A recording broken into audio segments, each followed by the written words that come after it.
प्राविधिक शिक्षामा सार्थक पहल भीमदत्त बहुप्राविधिक शिक्षालय। बैतडी जिल्लाको पाटनलाई चिनाउने विभिन्न माध्यमहरू रहेका छन्। पछिल्लो समयमा यस स्थानलाई चिनाउने थप माध्यम बनेको छ भीमदत्त बहुप्राविधिक शिक्षालय। दार्चुला, बैतडी र डडेलधुरा जिल्ला र बझाङ जिल्लाको दक्षिणी भूभागका युवाहरूलाई पाएक पर्ने पाटनमा विक्रम सम्वत 2075 सालमा गरीखाने शिक्षा प्रदान गर्ने थलोका रूपमा भीमदत्त बहुप्राविधिक शिक्षालयको स्थापना भएको हो। महाकाली राजमार्गबाट करिब 100 मिटरको दूरीमा प्राविधिक शिक्षा तथा व्यावसायिक तालिम परिषद CTVT को आंगिक शिक्षालयको रूपमा यस शिक्षालयको स्थापना गरिएको थियो। सुदूरपश्चिमका जिल्लाहरू बैतडी, दार्चुला तथा डडेलधुराबाट विशेष गरी प्राविधिक मध्यम स्तरका प्राविधिक जनशक्तिहरू उत्पादन गर्ने उद्देश्यले विक्रम सम्वत 2075 सालमा यस भीमदत्त बहुप्राविधिक शिक्षालयको स्थापना भएको हो। यसले स्थापना कालदेखि नै कृषि विषयमा आफ्नो कार्यक्रम सञ्चालन गर्दै आएको थियो भने हाल त्यो कार्यक्रमलाई थप गरिँदै निर्माण र स्वास्थ्यको फार्मेसीतर्फ पनि कार्यक्रम सञ्चालन गर्दै आएको छ। हालसम्म जम्मै 3वटा कार्यक्रम सञ्चालन गरिरहेको छ। सुदूरपश्चिमको पहाडी जिल्ला बैतडीको पाटन उपत्यका लगायत सुदूरपश्चिमको कृषि कर्ममा आधुनिकता र व्यावसायिकता ल्याउन सार्थक भूमिका निभाउने सिपयुक्त जनशक्ति उत्पादन गर्ने गरी शिक्षालयको स्थापना वर्ष 2075 देखि भीमदत्त बहुप्राविधिक शिक्षालयमा डिप्लोमा स्तरको कृषि बाली विज्ञानका कक्षा सुरु गरियो। बैतडी जिल्लाका राजनीतिज्ञहरूको सार्थक भूमिका, प्राविधिक शिक्षा तथा व्यावसायिक तालिम परिषद CTVT को सहजीकरण र शिक्षालयको जो जागिर र थप कार्य गर्ने उत्साहको परिणाम स्वरूप शिक्षालयका लागि आवश्यक भौतिक संरचना निर्माणका कार्य अगाडि बढाइयो। विक्रम सम्वत 2076 साल फागुन 15 गते सम्माननीय राष्ट्रपति विद्यादेवी भण्डारीद्वारा यस शिक्षालयको औपचारिक उद्घाटन भयो। शिक्षालयको उद्घाटन समारोहमा सुदूरपश्चिम प्रदेशका मुख्यमन्त्री, स्थानीय जनप्रतिनिधि र सर्वसाधारणको उल्लेख्य उपस्थिति रह्यो। यस समारोहले एकातिर यस शिक्षालयलाई देशव्यापी रूपमा चर्चित र चासोको विषय बनायो भने अर्कोतिर जनअपेक्षाको क्षेत्र फराकिलो पनि बन्न पुग्यो। सुदूरपश्चिमको पहाडी क्षेत्रका अधिकाधिक युवाहरूलाई प्राविधिक शिक्षा मार्फत सार्थक भविष्य दिने गरी 2076 पछि डिप्लोमा स्तरका सिभिल इन्जिनियरिङ र फार्मेसी विषयका कार्यक्रम थप गरियो। प्राविधिक विषय, शैक्षिक सामग्री र भौतिक संरचनाहरू थपिएसँगै युवा वर्गमा प्राविधिक शिक्षातर्फको आकर्षण बढ्दै गयो। भीमदत्त बहुप्राविधिक शिक्षालयले आफ्ना शैक्षिक कार्यक्रमहरूलाई प्रभावकारी बनाउन सैद्धान्तिक शिक्षा र प्रयोगात्मक अभ्यासका गतिविधिलाई सँगसँगै लगिरहेको छ। यसको स्थापना कालदेखि सुरु गरिएको डिप्लोमा स्तरको कृषि ISC बाली विज्ञानका प्राविधिक कक्षाहरूले विद्यार्थीहरूलाई माटोसँग सुरुदेखि चिर परिचित गराई परिणाममुखी र परिपक्व बनाउने प्रयत्न गरेको छ। विद्यार्थीहरूको रुचि, जाँगर र शिक्षकहरूको मार्गदर्शनको संयोजन यहाँ भइरहेको देखिन्छ।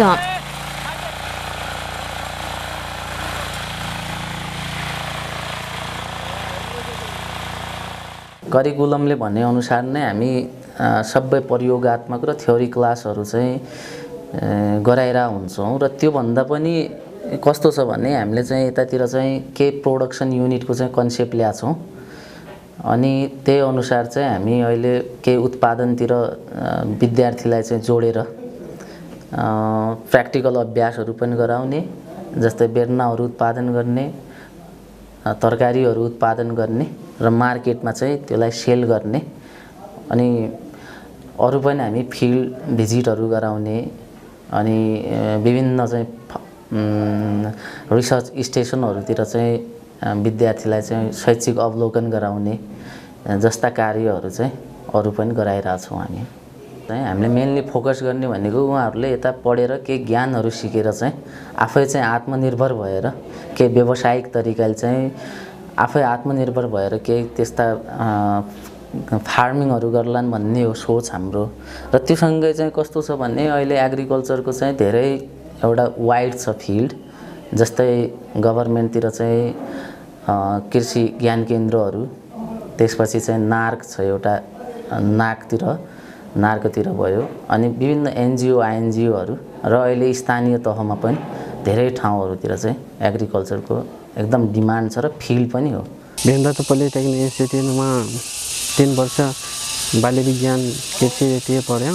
त्यसपछि हाम्रो डब्लुइपीको लागि विराट जलाधारमा आयो। यहाँ सरहरूले हामीलाई धेरै कुरा सिकाउनुहुन्छ। माथि पोली हाउस छ, त्यहाँ हामीले धेरै कुरा सिक्छौँ। प्राविधिक शिक्षाले रोजगार र स्वरोजगार हुने सपना देखेका विद्यार्थीहरू भविष्यमा सरकारी निकायहरूमा स्तर अनुसारका जागिर पाउन सक्नेछन्। बाल्य विज्ञान विषयमा प्राविधिक शिक्षा लिने विद्यार्थीहरूका लागि गैर सरकारी संस्थामा रोजगारी प्राप्त गर्ने सम्भावना पनि उत्तिकै हुनेछ। आफ्नै फर्म खोलेर व्यवसाय कृषि कर्म गर्ने क्षमता समेत यिनीहरूमा हुनेछ।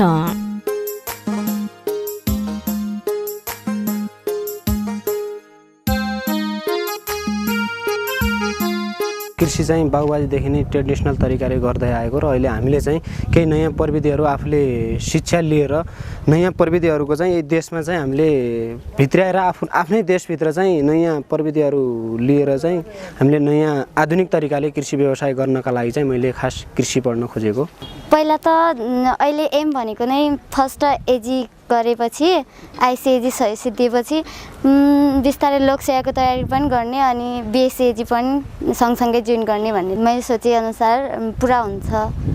यहाँको सरहरूको बानी व्यवहार अनि पढाउने सबै प्रविधिहरू उपलब्ध, सबै सामग्रीहरू उपलब्धै छन्, अझ पनि हुनेछन्। थर्ड इयरमा अझ आवश्यक पर्नेहरू हामीले भनेअनुसारकै उपलब्ध गराइहाल्छन्। छिट्टै नभए पनि त्यही बिस्तारै हामीहरू पाइहाल्छौँ। भीमदत्त बहुप्राविधिक शिक्षालयमा विक्रमसम्म 2076 देखि सुरु भएको सिभिल इन्जिनियरिङ विषयको शैक्षिक कार्यक्रम मार्फत सिप हासिल गर्ने जनशक्तिले भौतिक विकास निर्माण गतिविधिमा आफ्नो भूमिका भेट्टाउन सक्नेछन्। सिभिल इन्जिनियरिङ सेक्टरमा काम गर्दाखेरि केटीहरू कम भेटिएका छन् र मैले त्यही भएर केटीहरूले पनि पढ्नुपर्छ भन्ने धारणा मेरो गार्जियनले पनि दिनुभयो, धेरै हाम्रा आदरणीय सरहरूले पनि दिनुभयो। त्यही भएर मैले यहाँ सिभिल इन्जिनियरिङमा आएको, अगाडि सबरसेट पनि पढेको, त्यही भएर मैले जब गरेको थिएँ। अनि त्यसपछि त्यहाँबाट सरहरूले पनि भन्नुभयो कि तपाईँले पढ्न सक्नुहुन्छ, तपाईँले ओभरसेट पढ्नुहोस्, सबरसेट पढेर काम छैन पछि अनि ओभरसेट पढ्नुहोस्, तपाईँको राम्रै छ भनेर भन्नुभयो। त्यही भएर मैले ओभरसेट पढ्न आएको यता। शिक्षालयमा यिनीहरूले सर्वे, लागत एस्टिमेट, ड्रइङ, अटोक्याड लगायतको निर्माण कार्यसँग सम्बन्धित विषयमा दक्षता हासिल गर्नेछन्। हामीले सक्दो र हामीसँग उपलब्ध भएको लाई प्र्याक्टिकलमा अब पहिलो ब्याचमा हुन सकेकोहरूलाई गरिसक्यौँ। यदि प्र्याक्टिकल पहिलो सेमेस्टरमै हुनुपर्ने कुराहरू यदि कुनै छुट नगयो, हामीले सामान भएन भने उहाँहरूलाई के भनेको छ भने अर्को सेमेस्टरमा भए पनि अथवा उहाँले सिक्नुपर्ने कुराहरू चाहिँ होइन प्र्याक्टिकल कुराहरूमा चाहिँ हामी ढिलो चाँडो भए पनि उहाँलाई सिकाउने प्रयासमा छौँ। अब केही सामानहरू चाहिँ अलिक अब यहाँ लोकली एभाइलेबल नहुने, बाहिरबाट ल्याउनु पर्ने, त्यसको लागि समय लाग्ने, अब केही महँगो सामानहरू पनि हुन्छ, त्यसको लागि टेन्डर प्रक्रियामा जानुपर्ने पनि झन्झट हुनसक्छ। त्यही भएर अब हामी त्यसको लागि माग फारम भरेर माथि पठाउने गरिरहेछौँ र माथि प्रशासनले चाहिँ हेर्नुहुन्छ र समग्रमा हामीसँग अहिले जे छ त्यसैलाई हामीसँग भएकोलाई चाहिँ उपयोगमा ल्याइरहेछौँ, प्र्याक्टिकल बेसमा लगाउन खोजिरहेछौँ सर। अब लगभग आशा छ आगामी दिनमा चाहिँ हामी उहाँहरूले 3 वर्षभित्र सिक्नुपर्ने कुराहरू चाहिँ ढिलो चाँडो भयो भने प्र्याक्टिकल सिलेबस अनुसारको प्र्याक्टिकल उहाँ चाहिँ दिने कोसिसमा हामी रहनेछौँ। सिभिल इन्जिनियरिङ विषयका विद्यार्थीहरूले आफ्नो अध्ययन सकिसकेपछि सरकारी निकायहरूमा सहायक स्तर प्रथममा जागिर खान सक्ने हैसियत राख्नेछन्। अब डिप्लोमा इन सिभिल इन्जिनियरिङको अध्ययन सकेपछि अब उनीहरूले चाहिँ अब इन्जिनियरिङको सब इन्जिनियर भनेर चिनिन्छ अथवा ओभरसेयर भएर उहाँहरूको फिल्ड भनेको चाहिँ अब भोलिको दिनमा राजपत्र राँकी प्रथम श्रेणी अथवा सुब्बा लेभलकै भनौँ 5औं तहको जागिर खान योग्य चाहिँ हुन्छन् लोकसेवाको लागि। र अर्को कुरा अब उहाँले यदि सरकारी जागिरभन्दा अब प्राइभेट सेक्टरमा खान चाहनुहुन्छ भने उहाँले त्यही सबैजनाकै कुनै कन्स्ट्रक्सन कम्पनीहरूमा कन्सल्टेन्सीहरूमा होइन सरकारी लोकसेवा भनेको उहाँले निर्माणकै क्षेत्रहरूमा अब भोलिको दिनमा जस्तै मानव सडककै क्षेत्रमा होला, खानेपानीकै क्षेत्रमा होला, ढल्ने कार्य क्षेत्रमा होला, भवनकै क्षेत्रमा होला, यस्तो क्षेत्रमा लगभग उहाँको क्षेत्र चाहिँ लगभग ठुलै छ। समग्रमा भनेको 5औं तहको उहाँले सुब्बा लेभलको चाहिँ पाउनुहुन्छ होइन, प्राविधिकमै हुने। टेक्निकलतिर आएर अलि जबको लागि सजिलो हुन्छ अनि केही न केही सिको भनेर यहाँनिर आएको म। यो चाहिँ 3 वर्ष जो 3 इयरको जो हाम्रो छ यसमा चाहिँ राम्रो पर्सेन्टसँग र राम्रो नलेज दिएर रिजल्ट राम्रो गर्नु छ। त्यसपछि फर्स्टमा जति ट्राई गर्नु पर्यो पनि त्यो लोकसेवालाई पहिले प्रायोरिटी दिने अनि त्यसपछि चाहिँ अरू गर्ने। कृषि र निर्माण विषयमा थुप्रै विद्यार्थीहरूलाई प्राविधिक शिक्षा दिइरहेको भीमदत्त बहुप्राविधिक शिक्षालयले विक्रमसम्म 2077 मा स्वास्थ्य विधा अन्तर्गतको फार्मेसी विषयमा सिप तथा ज्ञान प्रदान गर्ने गरी स्वीकृति प्राप्त गर्न सक्यो। यहाँको विद्यार्थीलाई चाहिँ हामीले चाहिँ राम्रोसँग तिनीहरूलाई चाहिँ राम्रो बनाउनको लागि चाहिँ सकेसम्म सबै सरले राम्रोसँग पढाउने, प्र्याक्टिकलमा अलिकता जोड दिने राम्रोसँग, र त्यसपछि विद्यार्थीले चाहिँ त्यो लिएको ज्ञानलाई चाहिँ अलिकता व्यवहारिक हिसाबमा चाहिँ तिनीहरूले उतार्न सक्ने गरिकन चाहिँ हामी चाहिँ पठाउनेछौँ भन्ने हाम्रो चाहिँ एउटा प्रतिबद्धता रहन जान्छ। स्थापना पछिका 3 वर्षमै 3वटा विधामा प्राविधिक शिक्षा प्रदान गर्ने अवस्थामा शिक्षालय पुग्नुमा शिक्षालय प्रशासनको नेतृत्वदायी भूमिका, शिक्षक प्रशिक्षकको क्रियाशीलता र सुदूरपश्चिम क्षेत्रका युवाहरूमा प्राविधिक शिक्षा प्रतिको आकर्षणले ठूलो भूमिका खेलेका छन्।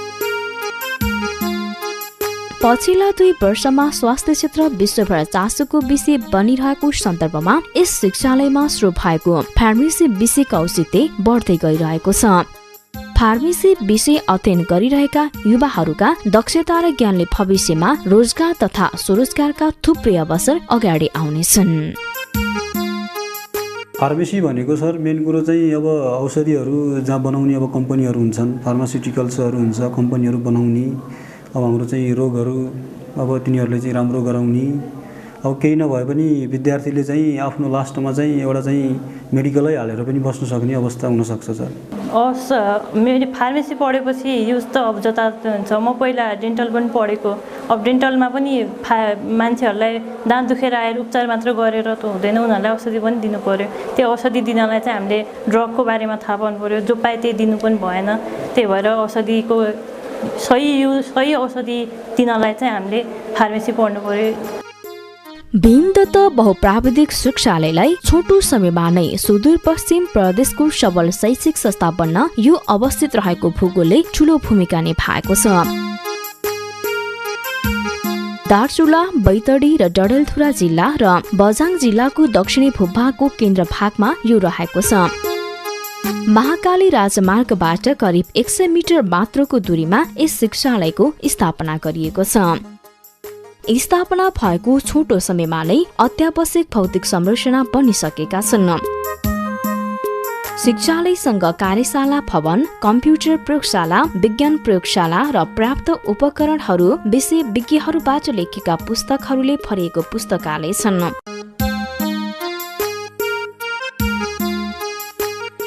कम्तीमा पनि 7वटा विभिन्न खाले ल्याबहरू छन् भनौँ, केमिस्ट्री, फिजिक्स, तिनीहरूको अलग अलगै छ। तिनीहरूको व्यवस्थित नै छ भनौँ। आवश्यक परेको सामानहरू माग गर्ने हो, माग गर्छन्। माग अनुसार अब जे सामान यता पाइन्छ स्थानीयमा त्यो खास गरेर अब यी ल्याबका सामानहरू स्थानीयमा खास गरेर पाइँदैन, अलिक टाढा जानुपर्छ। व्यवस्थित नै छ भनौँ, अहिलेसम्म ठिकै छ। अब केही चिज कमी भयो भने प्रत्येक वर्ष बजेट अनुसार होइन खरिद प्रक्रिया ल्याउने गर्छौँ बाहिरबाट। अब जति छ कम भएका सामानहरू आउँदो दिनहरूमा पनि तिनीहरू थप्दै जाने, लाइब्रेरी होस्, ल्याबहरू होस्, जुनसुकै सामानहरू तिनीहरू थप्दै जाने योजना छ भनौँ। पाटन विमानस्थलसँगै जोडेको स्थानमा महिला छात्रावास भवन, शिक्षालय प्रमुख र कर्मचारी आवास गृह पनि रहेका छन्।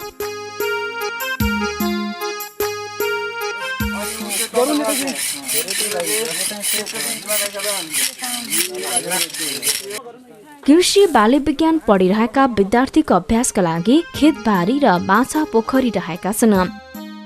स्वास्थ्य सम्बन्धी प्राविधिक शिक्षा लिइरहेकाहरूको अभ्यासका लागि आवश्यक संरचना निर्माण गरिएको छ। विक्रमसम्म 2077 सुरु फार्मेसी विषयमा प्राविधिक शिक्षा लिइरहेकाहरूलाई छोटो अवधिमा आफ्नो भविष्यप्रति आशावादी बनाउन सकिएको छ। यो चाहिँ आङ्गिङ क्याम्पस भएको हुनाले चाहिँ प्राइभेट भन्दा चाहिँ यो सस्तो छ, त्यही भएर पनि मैले चाहिँ अब फार्मेसी रोज्या हो। अनि अर्को उसमा भन्दाखेरिमा चाहिँ अहिले चाहिँ यो हाम्रो नेपाल जस्तो अब डेभलपिङ कन्ट्रीमा चाहिँ यो चाहिँ अब नयाँ अकुपेसन भएको हुनाले चाहिँ अहिले यसको जनशक्ति चाहिँ खासै छैन र अब पछि चाहिँ यसको स्कोप बढ्दै जाने भएको हुनाले चाहिँ मैले पनि अब यो फार्मेसी नै हुन त मैले पहिले अयबा गरेको मान्छे हो, अयबा चाहिँ जब छोडेर अहिले चाहिँ फार्मेसी, त्यही भएर म चाहिँ फार्मेसीतिर आउँ। अनि अर्को चाहिँ अब हाम्रो यो दुर्गम जस्तो अब होइन सुदूरपश्चिमको पनि यो बैतडी जस्तो दुर्गम ठाउँमा चाहिँ हाम्रो यो फार्मेसी जस्तो पढेको जनशक्ति छैन र यसको चाहिँ आवश्यकता बढिरहेको हुनाले चाहिँ मैले चाहिँ अब गाउँहरूमा पछि चाहिँ अब दुर्गमतिर चाहिँ पोलिक्लिनिकहरू अथवा यस्तो मेडिकल खोलेर चाहिँ अब त्यहाँको चाहिँ अब औषधिहरू दिनलाई पनि मैले चाहिँ यो फार्मेसी पढेको छु। शिक्षालय स्थापना भएको 3-4 वर्षमा नै भीमदत्त बहुप्राविधिक शिक्षालय सुदूरपश्चिमको सक्षम प्राविधिक शिक्षालय बन्न पुग्नुमा क्रियाशील प्रशासक, प्रतिबद्ध कर्मचारीहरू तथा दक्ष शिक्षक प्रशिक्षकहरूको सहसम्बन्धले काम गरेको छ। पारदर्शिता र जवाबदेहिताका साथ शिक्षालयका काम सम्पादन भएका गरेको कारण सरकारवालाहरूबाट विश्वास आर्जन गरेको छ। हामीले यो शिक्षालय स्थापना कालदेखि नै सुशासन र पारदर्शी ढङ्गले अगाडि बढाइरहेका छौँ। यहाँको सबै काम कार्यहरू सरकारी पत्रपत्रिकाहरू जस्तै गोर्खापत्र भयो अनि स्थानीय तहका एफएम तिनीहरूमा हामीले सम्प्रेषण गर्ने गरेका छौँ। त्यसपछि यहाँको पारदर्शी ढङ्गले हामीले अगाडि बढाइरहेका छौँ। छोटो समयमा नै बैतडी जिल्लाका सरकारवाला निकायहरूसँग समन्वय र सहकार्यका लागि हात अगाडि बढाइएको छ। भीमदत्त प्राविधिक शिक्षालय सँग जिल्ला प्रशासन कार्यालयको सहकार्य सम्बन्ध राम्रै छ। एक किसिमले म यो संस्थाको अध्यक्ष पनि हुँ र अध्यक्ष नहुने कार्यालयहरू पनि हामी जिल्ला प्रशासनको भूमिकाले सम्पूर्ण कार्यालयले कसरी काम गरिरहेको छ त्यसलाई कसरी सहयोग गर्ने अथवा कसरी नियमन गर्ने भन्ने जिल्ला प्रशासन कार्यालयको आफ्नै भूमिका हुन्छ। त्यो भूमिकाभित्र रहेर हामीले काम गर्छौँ। त्यही माथि त यो संस्थाको म आफै अध्यक्ष भएपछि अब त्यसमा बस्ने कर्मचारीहरू, त्यसको कार्यालय प्रमुखहरू त्यो नयाँ कार्यक्रम सञ्चालन गर्दा त्यसमा आउने विद्यार्थीहरूलाई कसरी अझै राम्रो गुणस्तरीय शिक्षा दिन सकिन्छ भनेर त्यहाँको चाहिँ सरहरूले मसँग समन्वय गर्नुहुन्छ। उहाँहरूले गरेको कुराहरू, ल्याएका योजनाहरू ठिक हुँदाखेरि त्यही ढङ्गले नभए केही परिष्कृत गर्नुपर्ने कुराहरू हामी बैठक बसेरै गर्छौँ र अहिलेसम्म मैले चाहिँ जुन ढङ्गको कामहरू भएको छ त्यो चाहिँ राम्रो सहकार्य भएको छ जस्तो लाग्छ। भीमदत्त बहुप्राविधिक शिक्षालयप्रति सकारात्मक धारणा राख्ने क्रम बढ्न थालेको छ। छोटो अवधिका तालिमलाई समेत भीमदत्त बहुप्राविधिक शिक्षालयले सञ्चालन गर्ने गरेको छ। यस्ता तालिमहरू बजारको आवश्यकता, समयको माग र समुदायको रुचि, स्थानीय तहको सुझाव, साथ र सहयोगमा अगाडि बढाइएको छ। जिल्लाका स्थानीय तहहरूले पनि यस शिक्षालयप्रति सद्भाव राख्न थालेका छन्। यो सहकार्य त भइ नै रहेछ, नहुने कुरा के आएर। अब हाम्रो पाटन नगरपालिकाभित्रै रहेको चाहिँ त्यो एकमात्र विद्यालय हो हाम्रो प्राविधिक विद्यालय। अब त्यसलाई हामी हाम्रो तर्फबाट हुन सक्ने सहयोग हामी प्रत्येक क्षेत्रबाट गरिराखेका अवस्था छ। जग्गा अपर्याप्त हुँदैन। जग्गा त म भन्छु बैतडी जिल्लामा यहाँ जति चाहिने के अरे जति जमिन चाहिनेको उपलब्ध छ त्यो अरू उसमा चाहिँ छ जस्तो मलाई लाग्दैन। यहाँ हामी जग्गा बिना हामी चाहिने गर्न दिँदैनौँ। जग्गाको पानी भनौँ न कमी हुन दिँदैनौँ। योभन्दा पहिला पनि हामी जसरी चाहिँ के भन्छ यो यसका फिसहरू को चाहिँ गर्नु बेलामा पनि हामीसँग सल्लाह गरेर नै गरेको अवस्था हो र त्यो हुनाले अहिले त अरू अन्य ठाउँभन्दा न्यूनमै चाहिँ हामीले चाहिँ के भन्छन् यहाँ त्यो कार्यक्रमहरू सञ्चालन गरिरहेका छौँ। त्यही कारणले अहिले त कस्तो भइरहेछ भनेपछि अब थामिन सक्नु भइरहेछ भनौँ। 40 जना सिट छ भने यहाँ 250-300 जना त्यस्तो किसिमको विद्यार्थीहरू आइरहेको अवस्था छ। सिट सङ्ख्या र केही चाहिने गरिब र जेहेन्दार विद्यार्थीहरूको लागि केही स्पेसल व्यवस्था अरू थप व्यवस्था केही त अहिले गरिरहेको अवस्था छ, तर धेरै न्यून छ। अब यहाँ त गरिबीको चापमा पढेका विद्यार्थीहरू बढी छन्, नागरिकहरू बढी छन्। त्यसले गर्दाखेरि चाहिँ त्यस्तो वर्गलाई फाइदा पुग्ने किसिमले चाहिँ केही काम हुन पाए राम्रो हुन्थ्यो। स्थानीय तहहरूले प्राविधिक शिक्षा तथा तालिमलाई समृद्धि तथा आर्थिक विकासको आधारको रूपमा स्वीकार गर्न थालेका छन्। बैतडीको पाटनमा भीमदत्त बहुप्राविधिक शिक्षालय स्थापना भएसँगै प्राविधिक शिक्षाप्रति समुदायको सकारात्मक धारणा र युवाहरूको रुचि बढेको छ। सुदूरपश्चिम प्रदेशका पहाडी तथा हिमाली जिल्लाहरूमा यस शिक्षालयमा अध्ययन गरेको खण्डमा बेरोजगार बस्नु पर्दैन भन्ने धारणा बढ्न थालेको छ। हाम्रो नेपालमा रोजगारी धेरै युवाहरू बेरोजगार पनि छन्। रोजगार नभएको कारणले गर्दा विदेशमा गएर काम गर्नुपर्ने अवस्थाहरू पनि छ। त्यहाँ त्यति सहज वातावरण पनि छैन र यो प्राविधिक शिक्षालयले जुन ढङ्गको अहिले 3टा किसिमका चाहिँ पढाइहरू भइरहेछ, त्यसले निश्चित रूपमा चाहिँ त्यहाँबाट चाहिँ उत्पादन भएका त्यहाँ पढिसकेको विद्यार्थीहरूले काहीँ न काहीँ रोजगारी पाउने अवसर भएको हुनाले यसले असाध्यै राम्रो भएको छ। यसलाई अझै मैले चाहिँ यहाँ आएर बस्दाखेरि कति हामीले भर्न पाएनौँ, यति किसिमको यो सिट कोटा कम भएको कारणले गर्दा हाम्रो इच्छा हुँदाहुँदै पनि पढ्न पाइएन भन्ने ढङ्गको चाहिँ कुराहरू भएको कारणले गर्दाखेरि यो अझै यसको चाहिँ क्षमता बढाउने, अझै धेरै विद्यार्थीहरूलाई गरेर नेपालमा चाहिँ रोजगारीमा चाहिँ यसले यो संस्थाले योगदान गर्न सक्ने भएको हुनाले यसलाई अझै यसको दायरा बढाउनु पर्छ जस्तो लाग्छ मलाई। जिल्ला स्थित सरकारी कार्यालयसँग सहसम्बन्ध स्थापित गर्दै जाने प्राविधिक शिक्षा तथा व्यावसायिक तालिम परिषदको विश्वास जितिरहने सुदूरपश्चिमका पहाडी जिल्लाका युवाहरूको भरोसा कायम राख्ने गरी शिक्षालयका आगामी क्रियाकलाप केन्द्रित हुनेछन्। थोरै विषय मात्रै छ। अब हाम्रो चाहिँ जे चाहिँ बजारमा सप्लाई छ विद्यार्थी त्यसै मात्रै गरेर हुन्छ। अन्य कुराहरू पनि विषय भयो भने विद्यार्थीले चाहना नै हुन्छ र अन्य क्षेत्रमा पनि रोजगारीको अवसर सिर्जना हुने भएको हुनाले चाहिँ यसलाई अझै व्यापक बनाउनु पर्ने चाहिँ मेरो दृष्टिकोण लागिरहेछ। म यो संस्थाको अध्यक्ष भएको कारणले गर्दा त्यो बैठकमा राखेर माथि केन्द्रमा पनि कुराहरू पहल गर्नु पर्ने आवश्यक देखिरहेको छु मैले। समयको रफ्तार अनुसार गतिशील बन्ने तथा बजारको माग बमोजिम थप शैक्षिक कार्यक्रम सञ्चालनको काम भीमदत्त बहुप्राविधिक शिक्षालयले गर्नेछ। अहिलेको मार्केटको अवस्था हेर्दा हामीले चाहिँ स्वास्थ्यको कार्यक्रमहरू विशेष गरी थप्नुपर्ने देखिएको छ। किनभने बाहिरबाट चाहिँ आउने विद्यार्थीहरूले र गार्जेनहरूले पनि उहाँहरूले चाहिँ विशेष स्वास्थ्य कार्यक्रमप्रति चाहिँ उहाँहरूले देखाउनु भएको चासो र स्वास्थ्य कार्यक्रममा फारम भर्ने दर हेर्दा पनि उहाँहरूको अरू कार्यक्रमभन्दा उच्च रहेकोले इन्जिनियरिङ, स्वास्थ्य र केही कृषिको कार्यक्रमहरू क्रमशः थप्दै लाने क्रममा छौँ। भीमदत्त बहुप्राविधिक शिक्षालयले हाल सञ्चालनमा ल्याएका शैक्षिक कार्यक्रमहरूलाई शिक्षक, प्रशिक्षक र विद्यार्थीको सहकार्यमा निरन्तर सिक्ने र नयाँ खोज गर्ने शैलीमा अगाडि बढाउनेछ। हाम्रै सन्ततिको भविष्य सहज बनाउन शिक्षाले हाम्रो घर आँगनमा आएको हो भन्ने भावना स्थानीय समुदायमा यस शिक्षालयले जगाउनेछ। म हाम्रो सुदूरपश्चिमका चाहिँ क्याचमेन्ट एरियाबाट आउने हाम्रो विद्यार्थी भाइ बहिनी र उहाँहरूको गार्जेनहरूलाई के भन्न चाहन्छु भने हाम्रो सुदूरपश्चिमको चाहिँ एकदम अन्तिममा रहेको जिल्ला यस बैतडी जिल्लाको पाटन नगरपालिकामा अवस्थित यस शिक्षालयमा आउनुहोस्। किनभने हाम्रो भौतिक संरचनाहरू पूर्ण रूपले स्थापना भइसकेको कलेज हो। हाम्रो विद्यार्थीको पास रेट राम्रो छ। टिचरको कुरा गर्दा चाहिँ उहाँहरू एकदम ट्रेन टिचरहरू र हाम्रो चाहिँ बिएससिएजी, फार्मेसी, इन्जिनियरहरू दक्ष हुनुहुन्छ। उहाँहरू हाम्रो एमई गरेको, बिएससिएजी गरेको, एम फार्मा गरेको टिचरहरू हुनुहुन्छ। र त्यसको सँगसँगै हाम्रो चाहिँ सिटिभिटीका सबै कलेजहरूमा तुलनात्मक रूपमा फी स्ट्रक्चर पनि हामीले एकदम न्यून तोकेका छौँ, जसले गर्दा चाहिँ गार्जेनहरूको चाहिँ आर्थिक व्ययभार पनि कम पर्ने हुनसक्छ। त्यही भएर चाहिँ यहाँ आउनुहोस्, तपाईँहरूको भविष्य सुनिश्चित छ भन्न चाहन्छु मैले।